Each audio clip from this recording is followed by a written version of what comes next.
Bismillahirrahmanirrahim. Assalamualaikum warahmatullahi wabarakatuh. Menyambut tahun pelajaran baru 2025-2026, Man Insan Cendekia Aceh Timur membuka seleksi secara nasional.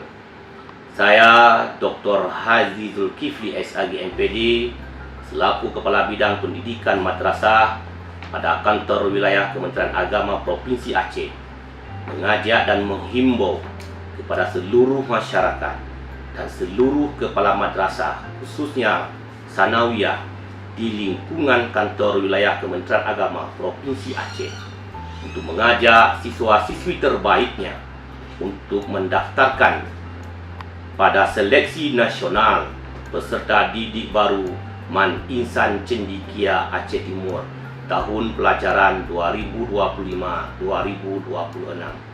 Pendaftaran akan dibuka mulai tanggal 6 Januari sampai 15 Februari 2025.